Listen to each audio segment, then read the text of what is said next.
You soften your tone, lest you sound too harsh. You shrink the edges of your convictions, so as not to seem difficult.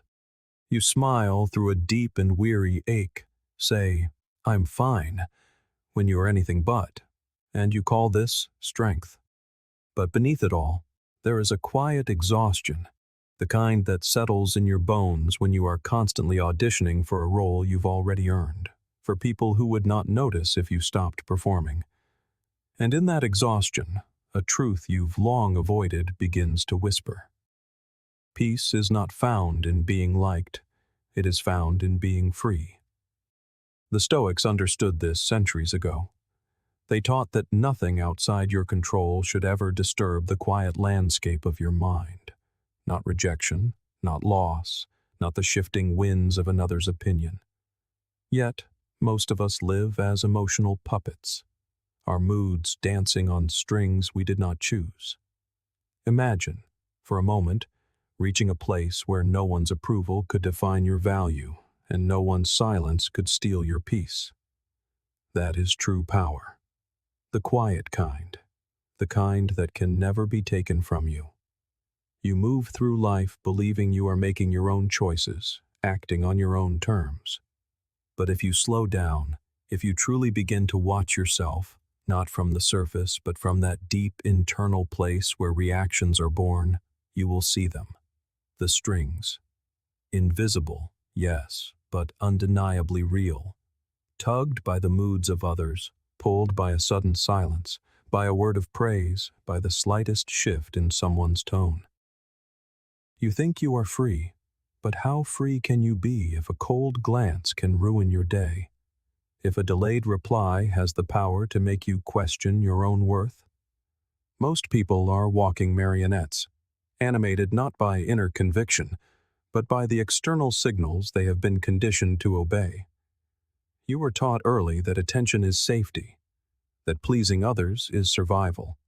And so you learned to read every facial twitch, to decode the weight of a sigh, to shape yourself into whatever the moment demanded. Not because you were weak, but because you did not yet know there was another way. That way begins with awareness, the kind that doesn't just notice your pain, but asks where it comes from. When someone's indifference stings you, the hurt is not in their action. It is in the meaning you have assigned to it. They pull a string, and your entire posture collapses, not because they intended to wound you, but because you gave them access to something they never earned, your perception of yourself. This is not empathy. It is not sensitivity. It is misdirected awareness. You feel everything, the tension, the rejection, the approval, but without clarity, all that feeling becomes a storm without direction. And storms, left unmanaged, tear through everything. You may have learned to call this emotional openness a virtue, but the truth is, unguarded openness is merely exposure. It means anyone who gets close enough can rearrange your inner world with a single sentence, a whisper, or even a look. You don't have boundaries. You have antennas, constantly tuned to the emotional weather outside of you. This is not compassion. It is chaos. And the saddest part is how normal it feels. You have lived this way for so long, you believe it is simply part of being human. You don't question it. You adapt. You smile when they expect it. You stay silent when they disapprove.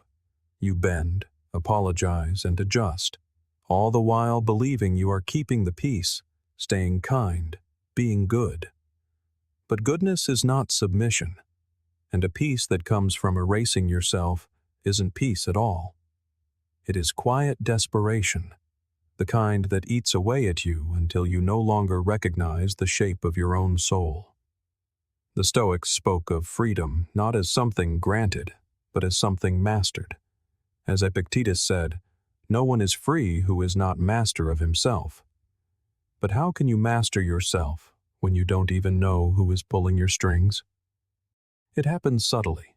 You get used to managing other people's discomfort. You become the fixer, the smoother of conflict, the one who always understands. In return, you start to forget what you truly think, what you genuinely feel, because it is easier to mirror their emotions than to risk a confrontation with your own.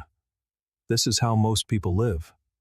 They walk through life waiting for cues, for someone to clap, for someone to nod, for someone to say, "You did well."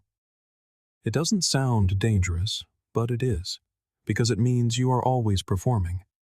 Even in your most private moments, you are thinking of the audience. Your joy, your anger, your insecurity, all of it dangles on threads, held by people who may not even know the power they wield. And even if they do, what good is it to blame them? You were the one who handed them the strings. But here is the truth you must understand. You do not have to live this way. The strings can be cut, slowly and deliberately, with the sharp edge of self-awareness. You can begin to feel without collapsing, to notice without absorbing, to care without surrendering your peace. But first, you must be honest, painfully honest, about how much of your emotional life is a reaction to other people's behavior. When you smile, is it genuine? When you agree, is it from a place of alignment or a fear of judgment? When you say yes, is it a decision or a survival tactic? These are not small questions. They are the blueprint of your freedom. The world will keep tugging. People will keep pressing buttons, often without realizing it. But you don't have to jump anymore. You don't have to explain or chase or prove. You can stand still. Let them tug. Let them wonder. Let them pull on strings that no longer connect to your core. This isn't about becoming numb or rejecting love. It is about reclaiming the ability to choose your response, to give your energy with intention, not out of fear. The people who truly love you don't need strings to keep you close. Sovereignty lives in the space between the pull and your reaction. In that breath, that pause, that quiet refusal to be moved by anything that does not align with who you are becoming. And in that moment, you realize something that shifts everything. You are not your reactions. You are the awareness beneath them. The strings were never you. They were just distractions, loud, persistent, familiar, but never essential. Let them fall. Let them dangle in the air with no one left to control. You are not a puppet anymore. You are a presence, silent, steady, and finally free. There is a profound power that comes from realizing you don't need to be understood to be at peace. You don't need to be agreed with to feel secure. You don't need praise to stay on your path. No one is holding you down. You have simply been anchoring your value to things that were never meant to hold you. When you let go of needing another's response to validate your existence, you become free to simply be. You begin to act from your own truth instead of constantly adjusting to avoid rejection. That is what it means to live with integrity, to do what is right, not because others notice, but because you do. To speak not for applause, but for truth. That kind of self-possession is rare, but it is not unreachable. It begins in those small moments when you catch yourself changing your tone to sound more acceptable, holding back a truth because you are afraid, or saying yes when your entire being screams no. In those moments, you have a choice. You can reinforce the illusion, or you can begin to break it. It asks you to stop seeking peace from people who are still at war with themselves. It asks you to let go of the need to be seen, so that you can finally see yourself. And that is where your real power lives. In that quiet place where you know who you are and you trust it, even when the world is too distracted to notice. When someone disapproves, it may still sting, but it will no longer shake you. When someone pulls away, it may still hurt, but it will not unravel you, because you have untied your worth from their behavior. You have taken back ownership of your inner world, and that changes everything. The illusion fades the moment you choose to believe that your worth is not up for debate, that who you are is not something others get to define, only witness. You no longer shrink to be loved. You become your own reference point, not because you have stopped caring, but because you have started caring about what truly matters: your peace, your honesty, and the courageous act of becoming who you were always meant to be. What selflessness is there in silence, when every part of you yearns to speak? This isn't virtue. It is a life controlled by fear, by habit, by a relentless hunger that has you chasing the echo of approval while your own authenticity starves. The moment you release that craving for validation, you become unreadable. Not because you are playing a game, but because you have quietly stepped outside the emotional economy where most people reside. You no longer trade your behavior for praise. You cease to shape your identity around the desire to be liked. The truth you hold is no longer adjusted to keep others comfortable. And that kind of presence is rare. It is disruptive. People do not know what to do with someone who has no need to be liked, no need to explain themselves, no need for anything but their own inner alignment. When you appear in the world this way, you confuse the very systems built to keep you small. Because those systems, manipulation, guilt, passive aggression, they all rely on your hunger. Take that hunger away, and the system crumbles. The insults lose their sting. The silence loses its grip. The praise loses its power. You can enjoy it when it is offered, but you are no longer addicted to it. This is where true peace lives, not in being untouched, but in being unshaken. This does not mean you shut down or grow numb. It means you become intentional. You feel everything, but you no longer flinch. You notice everything, but you no longer chase. You hear the criticism, but you do not absorb it into your being. You see the silence, but you refuse to fill it with invented stories of your own inadequacy. You let people be who they are without turning their behavior into a referendum on your worth, because you have done the work. You have built something inside of you that cannot be undone by someone else's mood. You have anchored yourself in something far deeper than praise. You have decided that your energy, your peace, and your truth are far too precious to be placed in the hands of another's reaction. From that centered place, every choice becomes cleaner.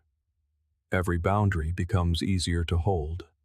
Every relationship becomes clearer. Not perfect, but clear. And clarity is what finally ends the hunger. For hunger is born from confusion, from the misguided belief that love must hurt, that peace must be earned, that you must be chosen by another to finally matter. Once you see the illusion, it loses its power over you. You stop explaining yourself to people committed to misunderstanding you. You stop overgiving to those who are only present when it is convenient. You stop trying to fix people who have no intention of fixing themselves. Instead, you turn inward, not to retreat, but to reclaim. You realize that approval is pleasant, but it is not fuel. Praise is kind, but it is not purpose. Attention is comforting, but it is not truth. And in that quiet space, you find something no one can give you, and no one can ever take away: an inner stillness. The kind that does not rise and fall with every fleeting opinion. The kind that doesn't chase applause or starve for love. It simply is. Grounded, quiet, whole. And that is where your real strength begins. Not with control, not with performance, but with presence. You show up fully and authentically without needing anything in return. And ironically, that is what draws people to you. Not your need, but your wholeness. Not your hunger, but your profound sense of being enough. People are drawn to those who are not trying to be anything, because they have already accepted themselves completely. When you arrive at that place, you stop chasing the echo of love and begin to embody it. You stop begging to be chosen, and instead, you choose yourself. And slowly, that hunger that once ruled your life begins to fade. Not because you have stopped feeling, but because you have finally started feeding yourself with something real, something permanent, something that does not disappear the moment someone else changes their mind. There is something admirable about being a person who cares. It means your heart is open, your empathy is alive. It means you are willing to carry the emotional weight that others leave at your feet. But somewhere along the line, for so many, caring becomes a burden. Not because the world needs less kindness, but because you have been offering your attention, your time, and your loyalty without boundaries. You have poured yourself into people who never once asked how much it cost you. You are the first to show up, the last to leave, the one who listens the most, and yet you are so often the one left unseen. That pain does not come from the act of caring. It comes from the crushing realization that your effort has not been met with reciprocity. You keep giving, hoping it will finally be enough to earn what should have been given freely, and in doing so, you exhaust your very capacity to remain connected to yourself. Not all caring is created equal. There is a kind of caring that lifts and restores, and there is a kind that slowly chips away at your peace. You don't notice it at first. It shows up as saying yes when you are tired. It's in listening deeply when no one ever listens back. It's checking in on people who haven't thought of you in weeks. And you justify it, telling yourself you are the strong one, that this is just who you are. But being someone who cares deeply does not mean you must be someone who cares endlessly. When your compassion becomes a currency, spent constantly on people who never invest back, you are not being kind. You are being drained. What was once a gift becomes a habit of self-erasure. There is a high cost to being the one who always understands, who always forgives, who always makes room for others to fail while holding yourself to impossible standards. You walk through life with an open heart, only to be met by those who see your openness as an invitation to take more. And when they do, you blame yourself. You think, maybe I didn't give enough. Maybe if I were more patient, more available, more loving, they would finally see me. But that is not how it works. People who truly value your presence do not need to be convinced of it. They recognize the weight of your effort, and they choose to carry it with you, not on you. Caring too much, especially for those who only take, teaches you to betray yourself in small, subtle ways. You begin to tolerate behaviors that make you feel invisible. You start to excuse patterns that chip away at your confidence. You mistake their intensity for connection, their inconsistency for mystery. And you begin to shrink, hoping that someone will finally notice how small you have become. You do not call it self-abandonment. You call it love, loyalty, dedication. But that is a lie you tell yourself to avoid facing the truth. You are bleeding for people who would not even hand you a bandage. The philosopher Seneca once said, "He who is everywhere is nowhere." The same applies to your attention. When you spread it too thin, giving it away without discernment, it loses its value. It becomes background noise. When you are always available, always agreeable, always forgiving, people stop hearing you. They begin to expect you to bend. And every time you do, they respect you a little less. Not out of cruelty, but because you have shown them that your needs can always wait. That your time is always flexible. That your heart is always open, even when it is breaking. And while this may look like strength on the surface, it often stems from fear. Fear of being left behind. Fear of disappointing someone. Fear of being alone. But the truth is, the more you care without discernment, the more you teach people to treat you as an option, a convenience. You condition them to believe that no matter what they do, you will still be there. Slowly, the roles shift. You become the emotional caretaker, the one holding the pieces together while they drift in and out of your life as they please. And still, you stay. Not because it feels good, but because you have tied your very identity to being needed, to being useful, to being the one who holds the door open, even when no one says thank you. That kind of caring does not build connection. It breeds resentment. You don't realize how heavy it has become until you are lying awake at night, wondering why you feel so profoundly empty. You have been feeding others while starving yourself. You have been handing out pieces of your energy as if it were limitless. And when you finally break, when you finally stop showing up, they will say you have changed. They will accuse you of being distant, cold, selfish. But what they really mean is that you stopped making their comfort your responsibility. And perhaps that is what you must do. You must stop treating your compassion like an endless well. You must recognize that you can care and still say no. That love does not mean tolerating chaos. That empathy does not mean accepting disrespect. You can be soft without being used. You can be kind without being a doormat. And you can choose to protect your peace without feeling guilty. The shift doesn't mean you stop caring. It means you start caring wisely. You begin to ask, who adds value to my life? Who reciprocates? Who sees me not just when they need something, but when I am struggling in silence? These questions do not make you bitter. They make you responsible for your own energy, your time, your emotional health. And in answering them honestly, you begin to rebuild trust with yourself. You stop overriding your gut to make others comfortable. You stop abandoning your needs to earn approval.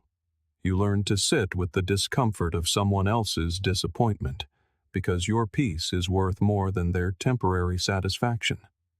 When you care with boundaries, your love becomes clearer, stronger, and healthier. People know where you stand. They know your time is sacred. Your energy is sacred. You are sacred. And the ones who truly value you will rise to meet that standard. They will not see your limits as rejection. They will see them as clarity, and that clarity will filter out the ones who are only ever there for the benefits, not the bond. There is no shame in having a big heart.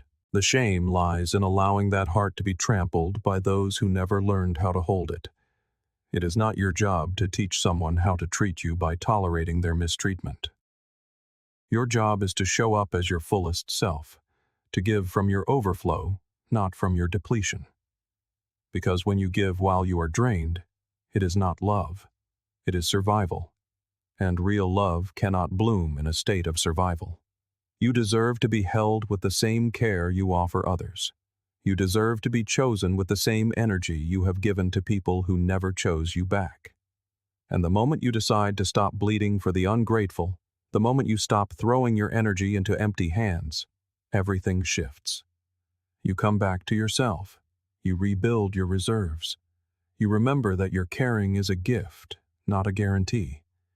In time, you will learn to give without losing, to love without forgetting yourself, to care deeply and still choose peace. That is not detachment. It is emotional maturity. It is the wisdom that comes when you finally realize that not everyone deserves access to your heart. And the more carefully you guard it, the more clearly you will see who was meant to stand beside you, not because you bent for them, but because you stood firm for yourself.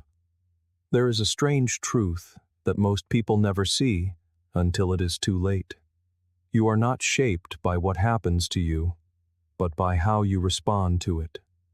You spend your days reacting to people's moods, to the tone in their voices, to silence, to criticism, to the things left unsaid.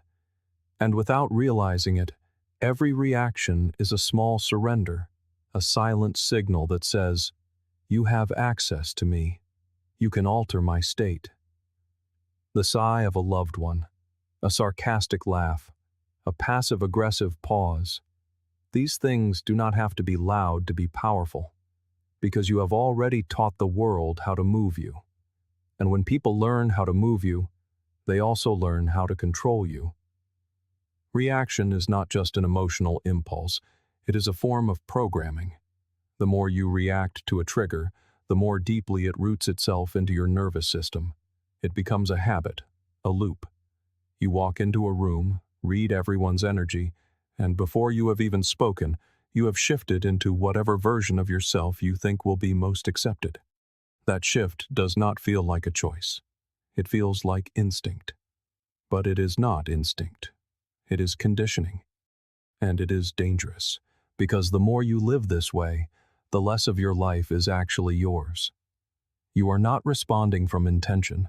You are merely echoing what the world throws at you. And echoes do not build anything.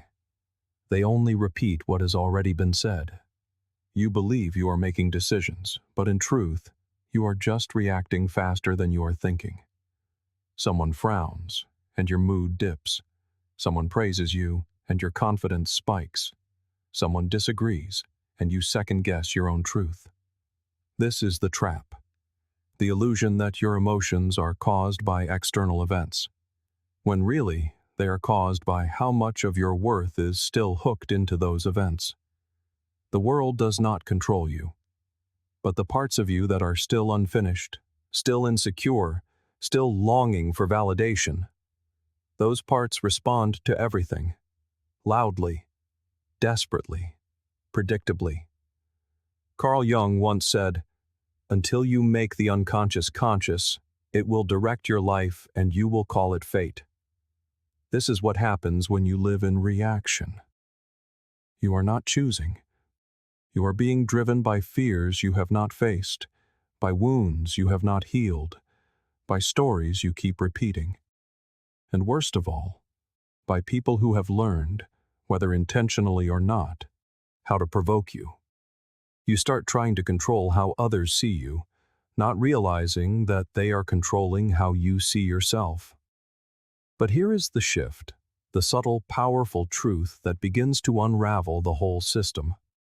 Not everything deserves your attention. Not every insult needs a defense. Not every moment of discomfort needs to be fixed. The strongest people are not the loudest. They are the ones who can hold their silence when it would be easier to argue. They are the ones who can observe a situation without becoming it. They know how to feel something without reacting to it, and in doing so, they remain free. Freedom is not just about what you can do. It is about what no longer has power over you. When someone disrespects you and you do not flinch, that is freedom. When someone withdraws their love and you do not chase, that is freedom. When someone tries to bait you into explaining yourself and you simply choose not to play the game, that is freedom. It is not apathy, it is mastery. It is the quiet strength of knowing who you are, without needing to prove it. The problem is that we have been taught to take everything personally. Every glance, every delayed response, every shift in someone's tone.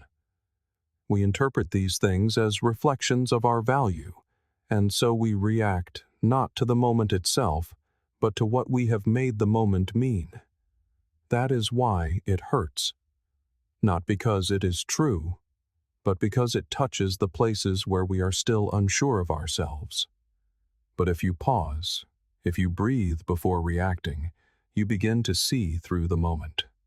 You realize their tone has nothing to do with you. Their silence is not your fault. Their mood is not your responsibility. You can care, but you do not have to carry it. When you stop reacting, people do not know what to do with you.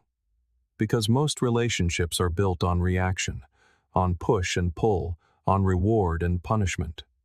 When you step outside that loop, when you stop mirroring their behavior, it forces them to look inward, to see themselves without the distraction of your response. And that moment, that mirrorless silence, is where transformation begins. Not always for them, but most certainly for you. This is what it means to reclaim your power. Not to overpower others, but to stop being overpowered by them.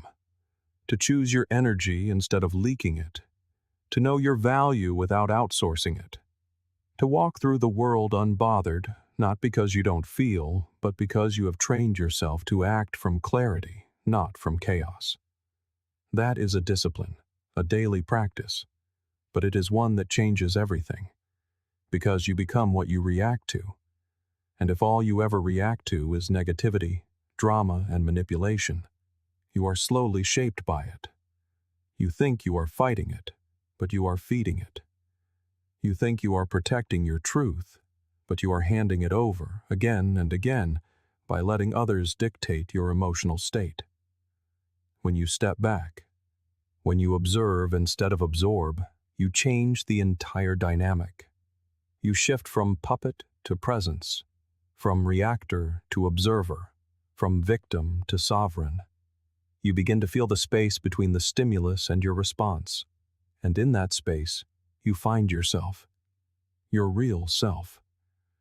The one that does not rush to explain, the one that does not perform for love, the one that does not try to earn worthiness through compliance. That self has always been there. It just became buried under the noise of reaction. But now, with each choice to stay grounded, with each moment you choose silence over chaos, you bring that self back to life. There will always be people who try to test you, who poke, provoke, and push, sometimes not out of malice, but simply out of habit. But that is not your business. Your business is your response, your presence, your peace. And the more you choose that peace, the more untouchable you become. Not in a prideful way, but in a deeply centered one. You walk through life rooted, steady, not because the world is calm, but because you are. And in that steadiness, everything changes. Conversations become cleaner, boundaries become clearer, love becomes healthier. Not because others have changed, but because you have. You are no longer the echo. You are the voice. You are no longer shaped by what triggers you. You are shaped by what you choose. And that choice, repeated over time, becomes your freedom. Not the kind someone else gives you, but the kind you give yourself.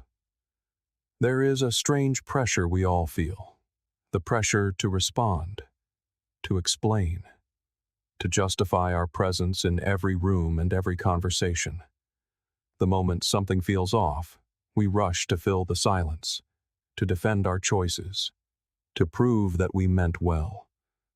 And somewhere in all that talking, all that over-explaining, we begin to lose our center. We give away the very thing that made us grounded in the first place. But silence is something else entirely. Silence is not weakness. It is not surrender. It is not avoidance.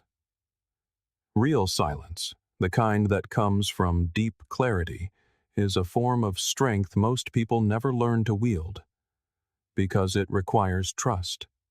Trust in yourself. Trust in your truth. Trust that you do not have to perform emotional gymnastics for someone else to understand you. When you learn to sit in silence, especially when every fiber of your being wants to react, you are not bottling things up. You are mastering your state. You are saying, without a single word, I am not available for chaos.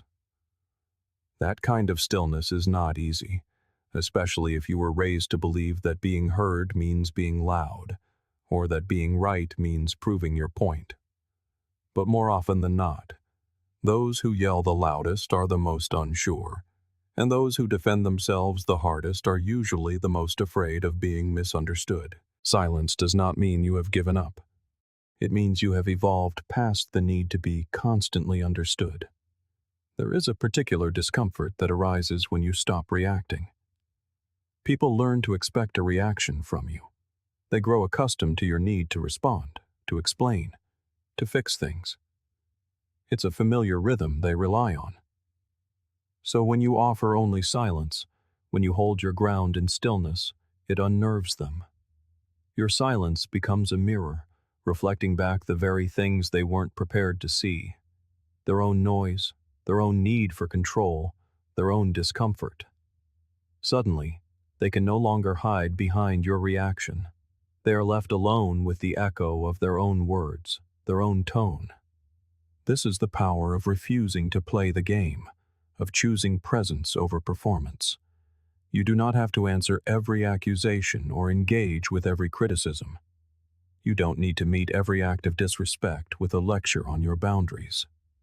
Sometimes, the most profound clarity is found in quietness, and the strongest statement you can make is no statement at all. The world is a constant barrage of noise, people projecting, attacking, baiting. If you allow yourself to be swept into it every time, you will lose yourself in the volume. But when you remain still, when you resist the urge to fight every battle, you become unshakable. Not because you don't care, but because you have chosen what is truly worth your energy. Carl Jung once said, "A man is not what he says he is what he does." But I would argue he is also what he doesn't do. He is defined by what he walks away from, what he lets go unanswered. There is a deep discipline in choosing when to engage and when to simply observe. That choice, made again and again, trains your nervous system to stop leaping at every invitation to chaos. It teaches you to stay rooted while others are spiraling, to hold your dignity in moments that once pulled you into desperation. And that is what silence protects, your dignity. When you over-explain, when you chase understanding, when you react just to prove a point, you are often trying to rescue someone from their own discomfort.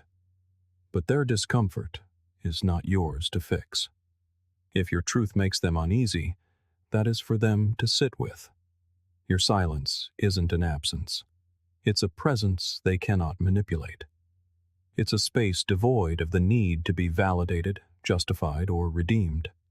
And that absence makes people uncomfortable because it means they can no longer use you as a mirror to avoid facing themselves. This stillness is not born of ego, but of sovereignty.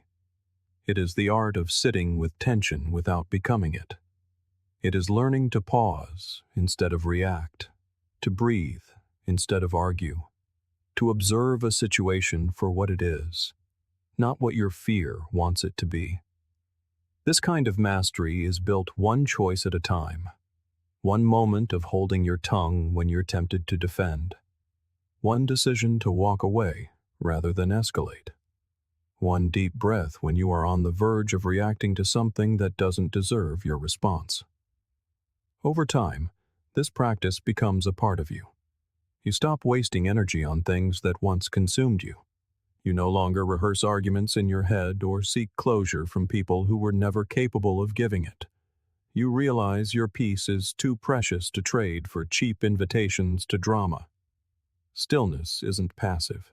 It is deeply intentional, a form of self-respect that announces itself not with words, but with a quiet, unshakable presence. You walk differently when you are not constantly seeking approval. You speak differently when you are not desperate to be heard, and you carry yourself differently when you have stopped needing to prove your worth in conversations that were never designed to see it. That is when your silence becomes magnetic, not because it's a tactic, but because it is rooted in truth. Some may not understand this kind of silence. They might call it cold, distant, or uncaring, because they are used to your immediate availability, your willingness to explain yourself into exhaustion. When you stop, it shifts the entire dynamic, and not everyone will welcome that shift. But the ones who are meant to stay will respect it, because they will feel the steadiness of someone who finally knows they do not have to react to everything that moves. There is a quiet power that doesn't need a crowd, an applause, or a validation. It is the power of the person who can walk away, not from bitterness or anger, but from a place of calm certainty that their worth is not up for negotiation. We are often taught that strength lies in staying, in proving our loyalty by tolerating things that chip away at our peace. But real strength, the kind that doesn't need to raise its voice, is found in letting go when your presence is no longer honored. It's the decision to stop explaining yourself to people committed to misunderstanding you. It is the act of leaving the table when connection begins to feel like a transaction. Some people don't want resolution. They thrive on confusion. Your uncertainty gives them a sense of control. As long as you are questioning yourself, they don't have to question their behavior. As long as you are trying to fix things, they can remain broken. But often, the lack of clarity is the message. Walking away is not surrender. It is wisdom. It is knowing that closure does not come from them. It comes from the moment you decide your dignity is worth more than their inconsistency. The world may not prepare you for this kind of strength. It celebrates endurance, not discernment. But what if the real battle is walking away from the cycles that steal your peace? Detachment doesn't scream. It doesn't prove a point.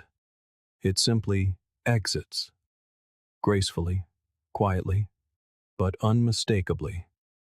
And because it is so rare, it is unforgettable. People remember the ones who didn't fight to stay, the ones who simply recognized their worth and acted accordingly. It leaves a mark, not because you made a scene, but because you refused to. This journey requires radical honesty. You must admit where you've held on out of fear, where you've mistaken loyalty for self-abandonment, where you've accepted crumbs and called it a feast. For walking away isn't about giving up on people. It's about returning to yourself, to the version of you that remembers peace is your natural state, not a reward to be earned. Your absence will echo in the spaces your presence once kept warm, not because you wanted to cause pain, but because you finally stopped participating in your own. You chose peace, not because it was easy, but because it was time. There is a quiet authority in that decision, a lightness you will feel in your body, in your breath. You will come home to yourself. We are taught to believe that if we are good and kind, the world will be fair. But fairness is often an illusion. People don't always treat you as you deserve, and sometimes the apology you wait for will never arrive. To expect fairness from an unjust world is to keep yourself chained to the past, waiting for someone else to grant you peace. But closure is not something another person gives you. It is something you give yourself. The moment you stop waiting for them to make things right is the moment you become free. You reclaim the power to decide that what happened no longer defines you. Justice doesn't always come as an apology. Sometimes, justice is the grace with which you let go. As Jung said, "I am not what happened to me. I am what I choose to become." You stop being defined by what was done to you and start defining who you are. Your peace, your happiness, your freedom. These are yours to create. The only closure you truly need is the one that comes from within. And when you finally give it to yourself, you will realize just how much power you have held all along. What you offer the world is never just a passing favor, never merely a moment of kindness. It is an exchange of your most vital currency, your emotional and mental energy. And yet, so many of us walk through life as if this energy were a boundless well, giving without thinking, reacting without pause, and investing ourselves in people and pursuits that leave us barren. The truth is, your energy is the most precious asset you possess. Once spent, it does not return. It is not simply a resource. It is your very life force. And when you hand it away so freely, you leave yourself with an echoing emptiness. Think of the last time a request was made, and an immediate yes left your lips before you could consider your own needs. Or the time you were ensnared in an emotional dialogue that took far more than it ever gave. These moments may seem small, but they accumulate. Slowly, piece by piece, you begin to feel exhausted, overwhelmed, and resentful. You are not tired because you gave to another. You are tired because you did not guard what is yours. You failed to treat your peace like the invaluable asset it is. To guard your energy is not to be cold or selfish. It is to be intentional. It is to understand that your inner resources are finite and must be allocated with wisdom. You would not hand your savings to a stranger, so why do so with the very essence of your being? Protecting your peace means recognizing that you need not be everywhere, do everything, or fix every problem. It means learning to say no, not from a place of indifference, but from a place of deep knowing that you cannot give your best to others if you are giving away all of yourself. When you begin to treat your energy like currency, you realize that not every situation is worth the price. Imagine a sovereign who possesses a crown, a symbol of their authority, their reign, their essence. They do not allow just anyone to touch it. They guard it fiercely, for they know that if it is lost, their power is compromised. Your peace, your energy, this is your crown. When its light is gone, nothing else can shine. You cannot pour from an empty cup. You cannot offer love if you are running on fumes. And yet, we allow people, situations, and our own thoughts to rob us of this precious vitality. It is your job, and yours alone, to protect it, to set boundaries, to reserve your energy for what and who truly deserves it.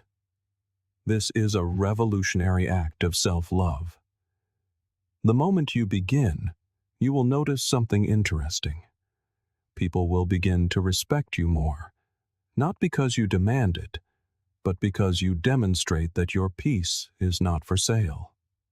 Those who took you for granted will find you are no longer available at their convenience. This may feel uncomfortable at first, but it is a sign of growth. You are teaching others how to treat you by how you treat yourself, and that is when the balance shifts. You begin to attract relationships and opportunities that honor your boundaries, your peace, and your needs. We all do it. We observe another's actions, or their lack thereof, and we weave a story around them, twisting reality into a shape that is easier to hold. We witness their inconsistency and whisper to ourselves, they are simply busy.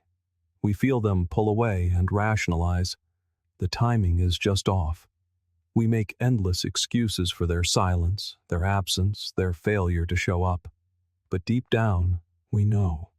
We know when someone wants to be there. We know when they care.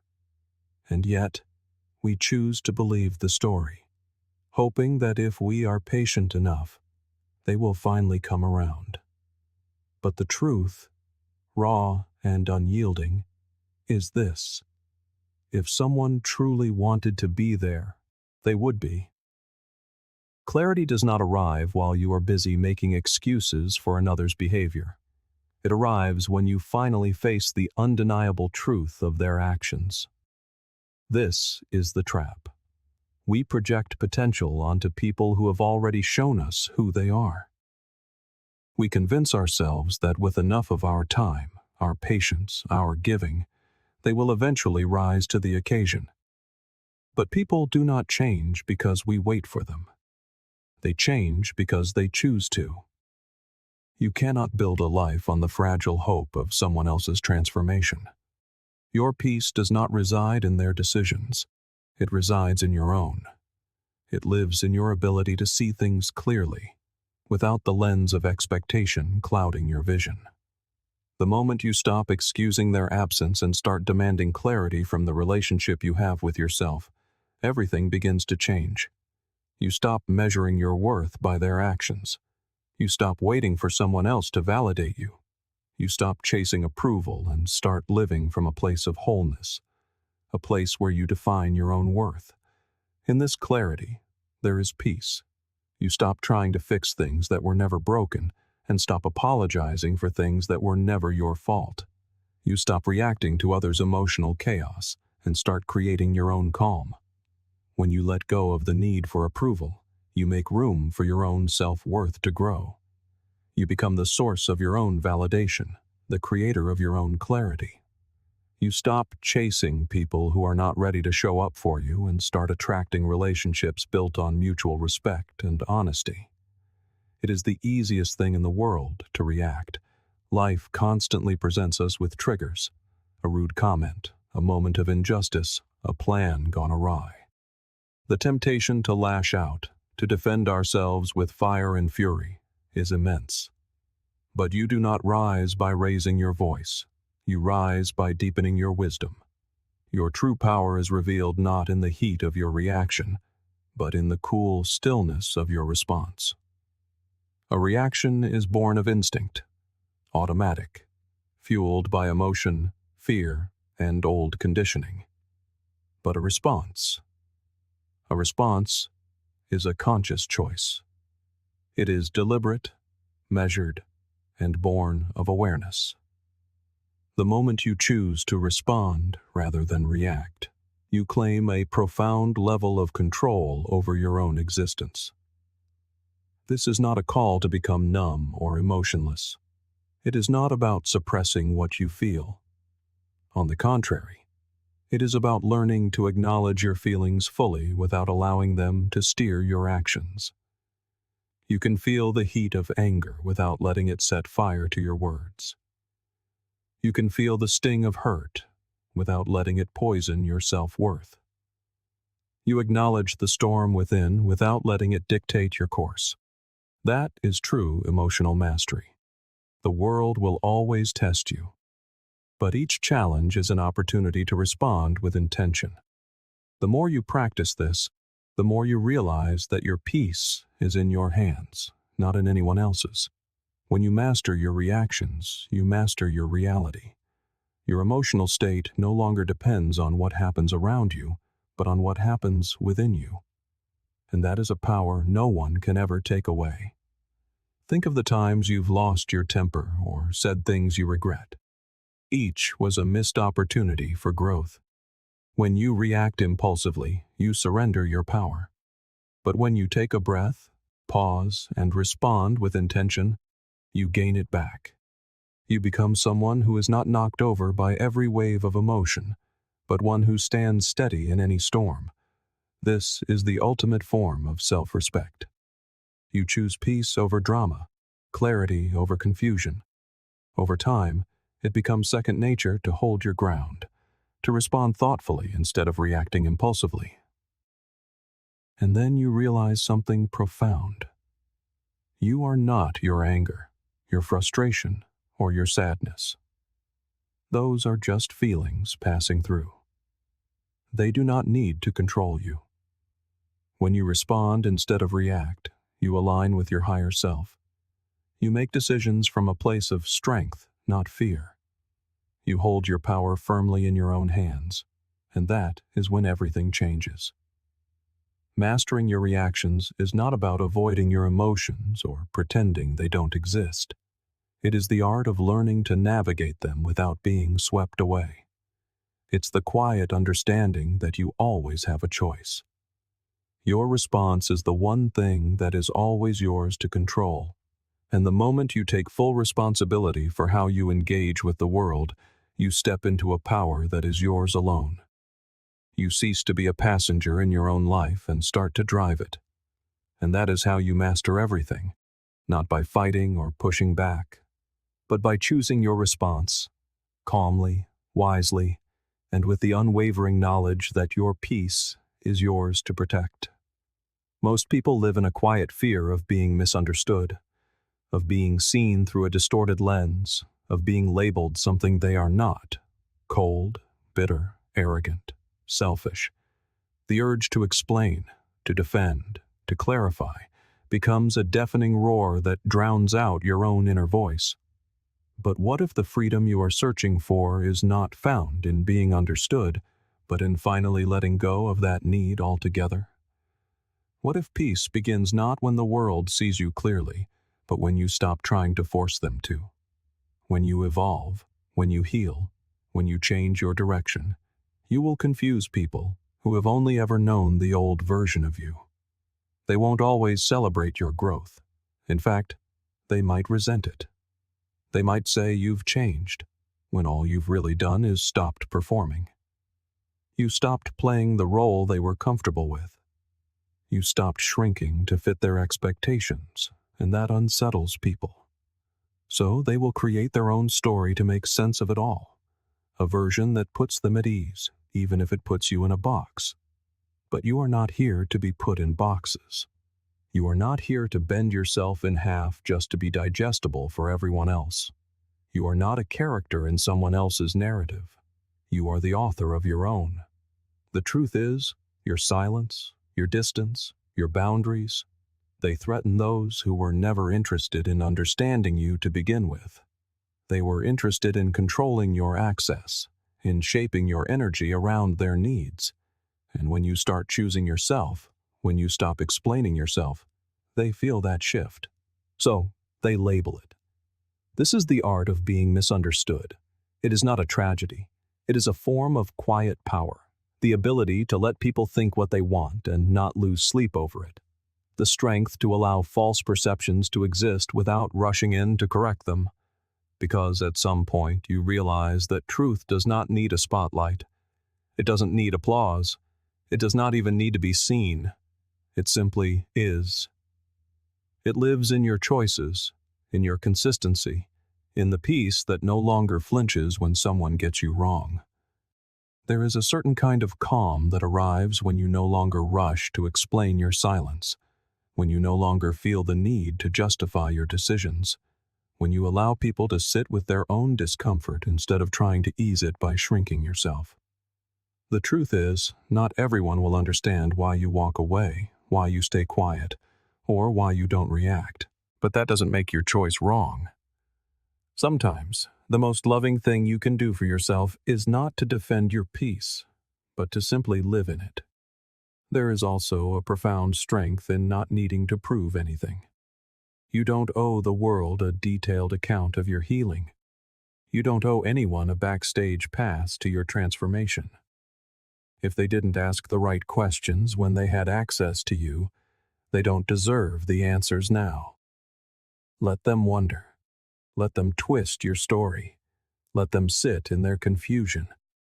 Because those who truly know you will never need an explanation, and those who demand one were probably never listening in the first place.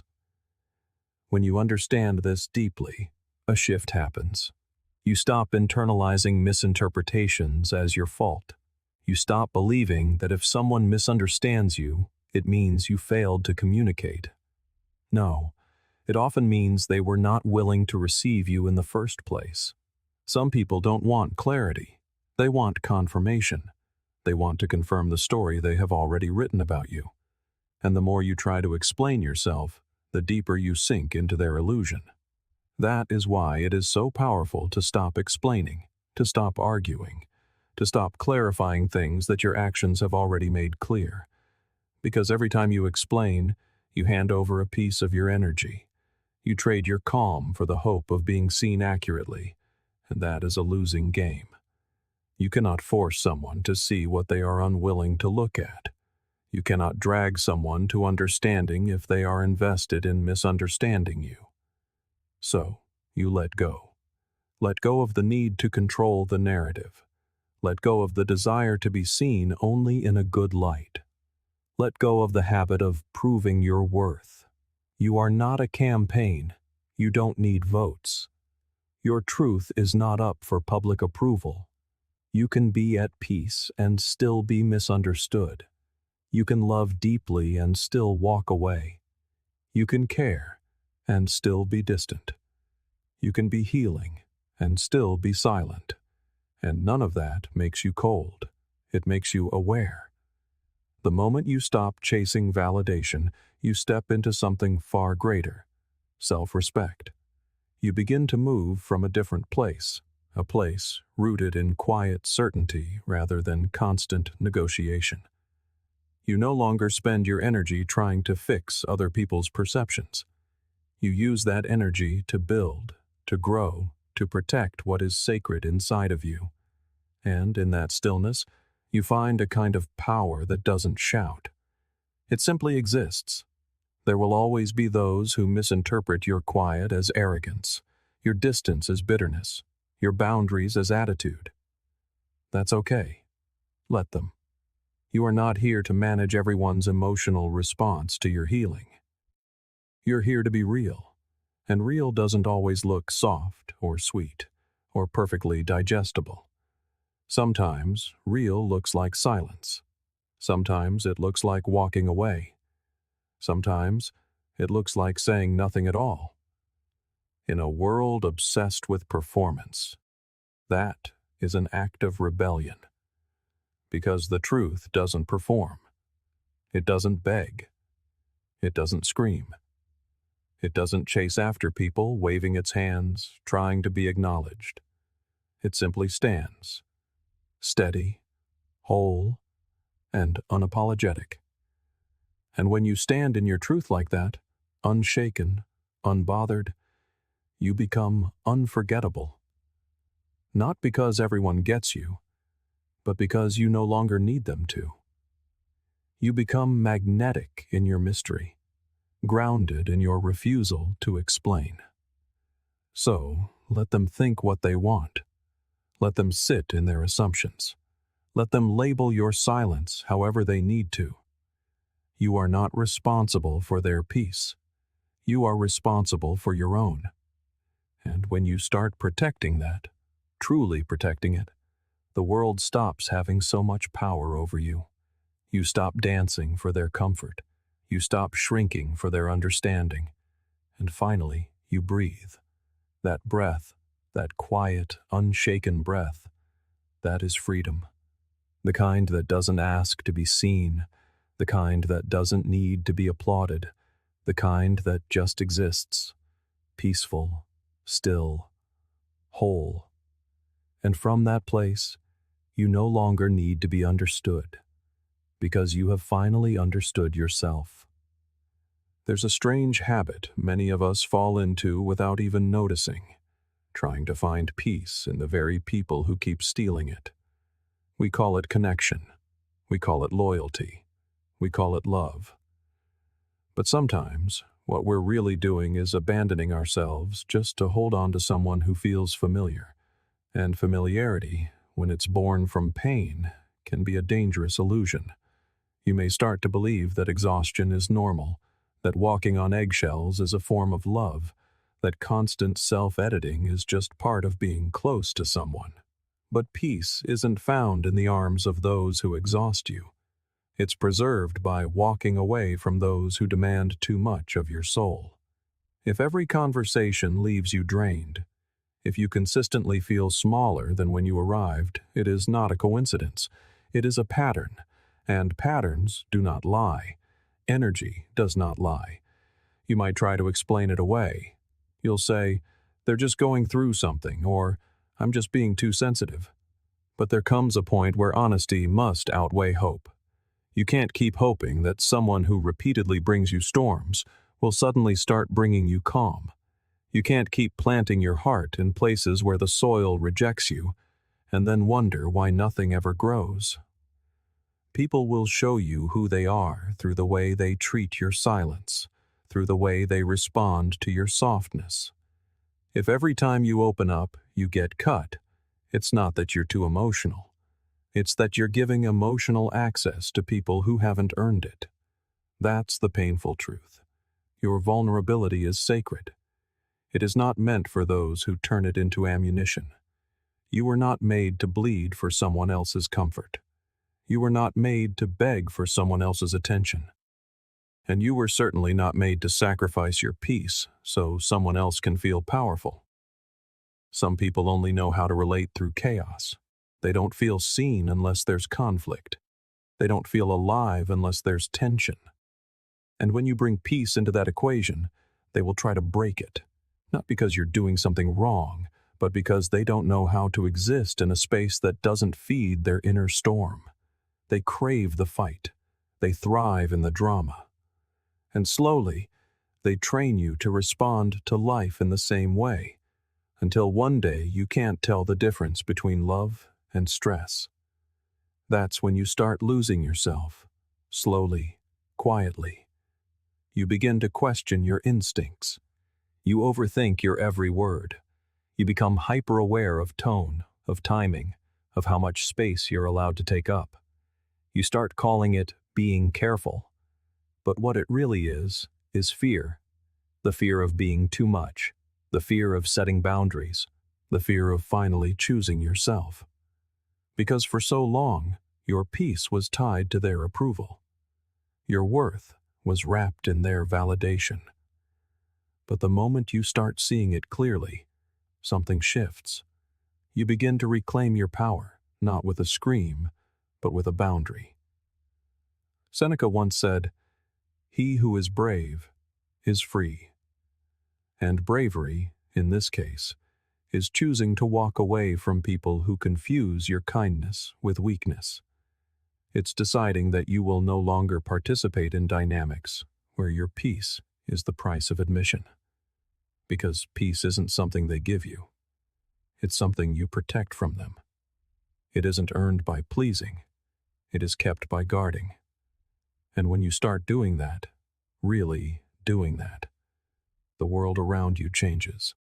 You start noticing how different your body feels in certain rooms, how much lighter your chest becomes when you're not anticipating the next jab, how much brighter your thoughts become when you're not mentally rehearsing how to survive the next conversation. That is your nervous system finally exhaling. That is your mind finally stepping out of survival mode. And it is in that stillness that you realize peace was never a place to arrive at. It was a boundary to build. But boundaries come with consequences. They disturb people who were comfortable walking all over you. They confuse people who relied on your silence. They upset those who only felt big when you made yourself small. And yes, setting boundaries might mean losing some people. But here's the truth. If protecting your peace costs you a relationship, it was never love.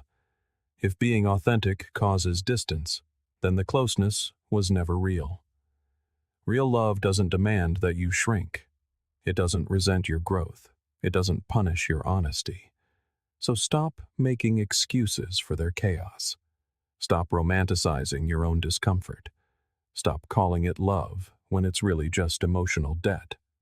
You don't owe your past self the continuation of patterns that no longer serve you. You don't have to keep showing up for people who make you feel like your feelings are a problem to be solved rather than something sacred to be held. Your energy is a limited resource, and not everyone deserves access to it. It is okay to outgrow people who taught you pain. It is okay to choose silence over arguments. It is okay to choose solitude over tension. It is okay to want ease. That doesn't make you weak. It makes you wise. Because wisdom isn't just about knowing what to do. It's about knowing what to walk away from. And sometimes, the most spiritual thing you can do is stop participating in relationships that keep you spiritually sick. They won't always understand. Some will call you distant, cold, selfish. That's fine. Let them. You are not here to be understood by people committed to misunderstanding you. You are not here to teach emotional maturity to those who refuse to grow.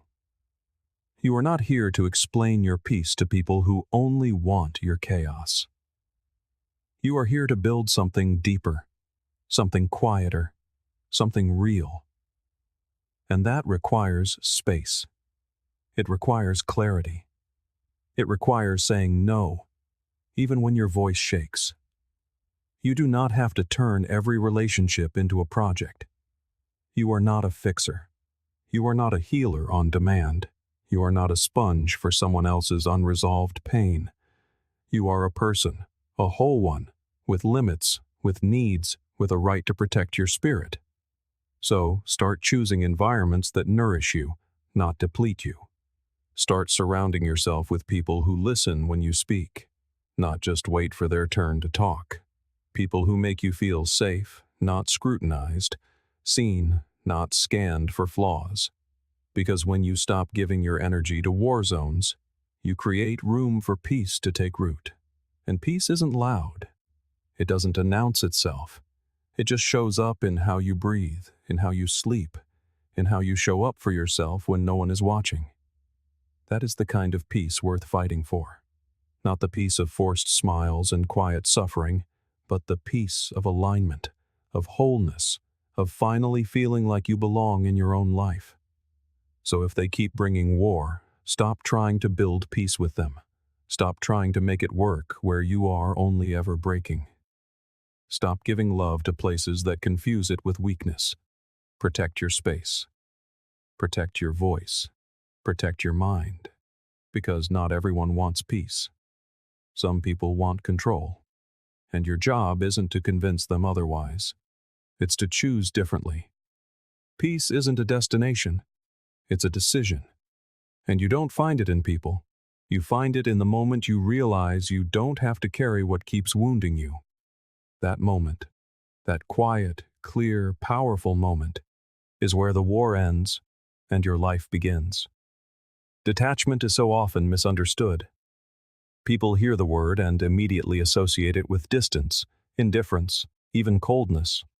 They think it means shutting off your emotions, building walls, refusing to care. But that is not detachment. Real detachment is not the absence of feeling. It is the presence of clarity. It's the ability to feel everything fully and still choose wisely, to care deeply without drowning, to love without losing yourself. It is not about becoming numb. It is about becoming precise. Because in this world, emotions can be overwhelming. They rush in uninvited, attaching themselves to outcomes, to people, to stories we tell ourselves. You get hurt, not because you feel too much, but because you act on every single feeling as if it were a command. You see a red flag and feel hope. You feel rejected and chase validation. You feel desire and confuse it with destiny. But detachment teaches you this. Not every feeling deserves a reaction. Not every impulse deserves your energy. Not every connection is meant to be held on to. There is power in stepping back, not to escape, but to observe, to see things as they are, not as you wish them to be. It doesn't mean you don't love them. It means you're no longer willing to lose sleep over someone else's confusion. It means you can listen without absorbing, watch without reacting, be present without being consumed. It means you have stopped tying your inner state to someone else's behavior. That is not coldness. That is maturity. And the truth is, when you stop attaching yourself to outcomes, to how people should behave, to what should have been said or done, you begin to breathe differently. Your chest feels lighter. Your thoughts grow quieter. You are no longer caught in a mental tug-of-war between what you feel and what is unfolding. You begin to act from a place of alignment, not reactivity, because now you are guided by purpose, not impulse. Carl Jung once said, "Even a happy life cannot be without a measure of darkness, and the word happy would lose its meaning if it were not balanced by sadness." Detachment is the skill of holding both joy and sorrow, hope and disappointment, without letting either one dictate your worth. You don't chase the highs because you're no longer afraid of the lows. You are centered not because nothing moves you, but because you no longer let yourself be thrown off balance by every external wave. And it's this inner stability that people mistake for indifference. But they don't see what it took to get there, the inner storms you've had to face, the emotional fires you've had to walk through. Detachment doesn't come from being untouched by life. It comes from being deeply touched and choosing not to bleed for every wound. You have learned to stay soft but structured, open but not exposed. You have learned to care without carrying. This shift isn't loud. It doesn't announce itself. One day, you just stop explaining yourself to people who never wanted to understand you. You stop overthinking texts, overanalyzing silences, overvaluing inconsistency. You stop expecting depth from shallow waters. You realize some people aren't meant to meet you where you are, not because you're too much, but because they're not ready for your truth, for your growth, for the life you are building. And slowly, you pull your energy back, not out of spite, but out of self-respect. You stop engaging in every argument, not because you don't have a response, but because your peace matters more than your point. You stop checking who stayed and who left, because you're more interested in who showed up for you when all was silent. You detach, not because you are above it all, but because you are done being beneath yourself. This kind of detachment is not easy. It is not natural at first. We are wired to cling, to define ourselves through what we can hold, what we can keep, who we can please. But the more you evolve, the more you understand that love without detachment is merely attachment, and attachment, when it is rooted in fear, always leads to suffering. Because you start loving to avoid loss, giving to avoid guilt, staying to avoid being alone. But when you detach, you start loving from a place of choice, not need. You give because it's real, not because you're afraid. You stay because it aligns, not because you fear absence. And with this shift, you begin to ask better questions. Not, do they like me? But, do I feel respected in their presence? Not, why did they leave? But, why was I holding on to someone who kept slipping away? Not, how can I prove I'm worthy? But, why do I feel the need to prove something that should simply be felt? Detachment brings these questions to light. You are invited into a higher conversation with yourself, a quieter dialogue where you no longer chase peace through the noise of the world or seek your worth in the theater of performance. You simply are. And from this state of pure being, your decisions begin to transform. You choose rest over resistance, truth over illusion, and growth over the deceptive comfort of the familiar.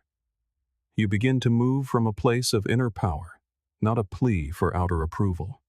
And not everyone will understand this version of you. Some will say you have changed, others that you have hardened.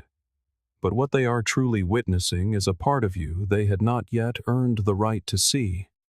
They are seeing a version of you that no longer leaks its energy to be liked, a version that is rooted, not restless, clear, not chaotic, selective, not sealed off. For this is the true nature of detachment. It is not apathy, it is emotional precision.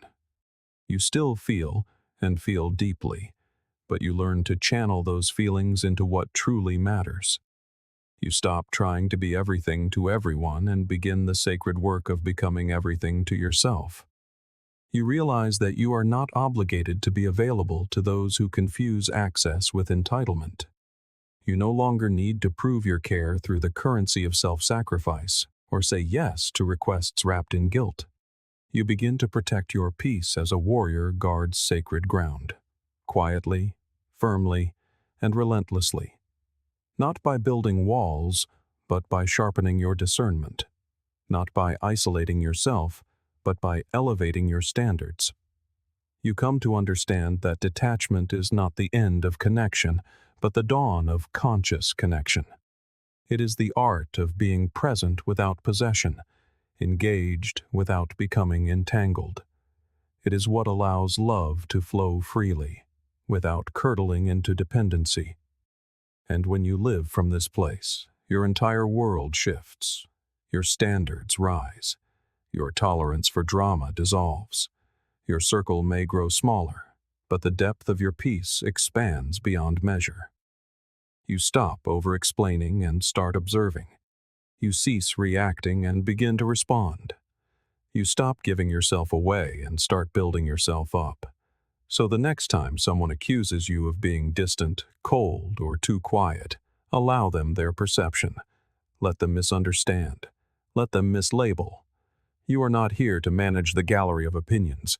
You are here to master your own alignment. And if staying true to yourself makes some people uncomfortable, let them sit with that discomfort. For you have sat with your own for far too long, contorting yourself into the shapes the world demanded. Now it is your turn to answer the call of your own soul. Detachment is not coldness, it is wisdom. It is not indifference, it is profound self-respect. It is peace, fortified by boundaries. It is feeling deeply, without being ruled by what you feel. It is being present but not possessed. It is love without losing yourself. It is what happens when you stop trying to control the world and start learning to master your place within it.